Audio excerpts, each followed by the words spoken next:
नमस्कार, आप देख रहे हैं न्यूज स्टेट। मैं हूं आपके साथ प्रीति भारद्वाज। बुलेटिन की शुरुआत करेंगे। आज चारधाम यात्रा का दूसरा दिन है। गंगोत्री यमुनोत्री धाम में भक्तों की भीड़ नजर आ रही है और अब तक 18 लाख से ज्यादा लोगों ने रजिस्ट्रेशन भी करवाया है। यात्रा को लेकर प्रशासन पूरी तरह से तैयार है। तो बड़ी खबर आपको बता दें, कल से चारधाम यात्रा की शुरुआत हो चुकी है और आज दूसरा दिन है और दूसरे दिन ही लोगों की तादाद यहां पर नजर आ रही है। बता दें कि भीड़ बढ़नी शुरू हो चुकी है और अब तक 18 लाख लोगों ने रजिस्ट्रेशन भी करवाया है। तो यात्रा को लेकर पूरी तरह से प्रशासन भी अलर्ट है।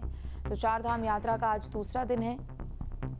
कल अक्षय तृतीया के अवसर पर गंगोत्री यमुनोत्री धाम के कपाट खुले और ऐसे में यात्रा के पहले दिन से ही ये भीड़ बढ़नी शुरू हो गई। बता दें कि अब तक 18 लाख लोगों ने रजिस्ट्रेशन करवाया है। और ज्यादा जानकारी के लिए अजीत जुड़ चुके हैं। अजीत, कल से चारधाम यात्रा की शुरुआत हुई और रफ्तार अभी से ही नजर आ रही है, लोगों की भीड़ और दूसरी तरफ लाखों की संख्या में रजिस्ट्रेशन।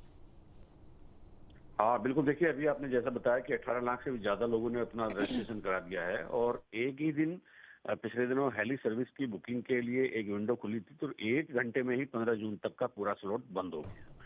तो यानी 15 जून से पहले अब हेली सर्विस की भी कोई बुकिंग नहीं बची है। तो इस बार चूंकि देहरादून अक्षरधाम का रास्ता भी पूरी तरह से खुल चुका है, तो यात्रियों के ज्यादा आने की संभावना पहले से ही बनी हुई थी। कल जैसे ही गंगोत्री और यमुनोत्री धाम के कपाट खुले तो चारधाम यात्रा का पूरी तरह से आगाज हो गया, एक अच्छा शुभारंभ हो गया। मुख्यमंत्री पुष्कर सिंह धामी खुद गंगोत्री में मौजूद रहे और चारधाम यात्रा की शुरुआत बहुत भव्य तरीके से हुई है। और जिस तरह से रजिस्ट्रेशन की संख्या बढ़ती जा रही है, यात्रियों की संख्या बढ़ती जा रही है, तो उसके मद्देनजर प्रशासन ने अलग से कुछ व्यवस्थाएं की हैं ताकि कोई अव्यवस्था ना हो। लेकिन ये अव्यवस्थाएं होंगी कि नहीं होंगी या यात्रा किस तरह की रहेगी तो आने वाला समय ही बताएगा।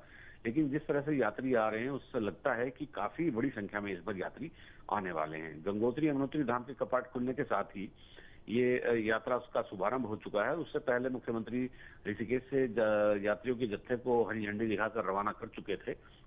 तो अब चूंकि 22 तारीख में फिर केदारनाथ के कपाट खोले जाने हैं, तो 22 तारीख के लिए एक भारी भीड़ केदारनाथ में एक बड़ा हुजूम उमड़ने की उम्मीद की जा रही है। तो ये भी एक स्थिति बन रही है कि जो जितने भी रास्ते हैं वो सब दुरुस्त करने का दावा तो किया गया था, लेकिन केदारनाथ में बर्फ पड़ने से कुछ रास्ते वो टूट गए हैं। तो बर्फ चूंकि रास्तों को तोड़ देता है और इसी वजह से अब फिर दोबारा से युद्ध स्तर पर काम चल रहा है। लेकिन फिलहाल यात्रा शुरू हो चुकी है और बड़ी संख्या में यात्री आ रहे हैं। जी बिल्कुल, चूंकि देखिए अभी तो सिर्फ गंगोत्री यमुनोत्री धाम के ही कपाट खुले हैं और अभी से ही भीड़ नजर आ रही है। लेकिन दूसरी तरफ हर साल हमने अजीत देखा है कि एक नया रिकॉर्ड कायम होता है, लेकिन इस बार शुरू से ही मुझे लगता है कि ये रिकॉर्ड बनाने की ओर अग्रसर नजर आ रहा है।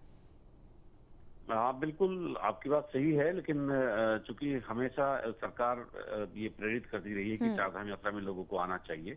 लेकिन एक असल सवाल ये है कि बहुत जब भीड़ हो जाती है, अनियंत्रित भीड़ कहीं पर देखने को मिलती है, तो उससे दुर्घटना का भी एक वो बना रहता है कि किसी भी तरह की दुर्घटना हो सकती है। तो सरकार को इसमें से तय करना होगा क्या वो यात्रियों की संख्या का रिकॉर्ड बनाना चाहती है, यात्रा को सुगम या सुविधाजनक बनाना चाहती है। जी बहुत शुक्रिया तमाम जानकारी अपडेट के लिए।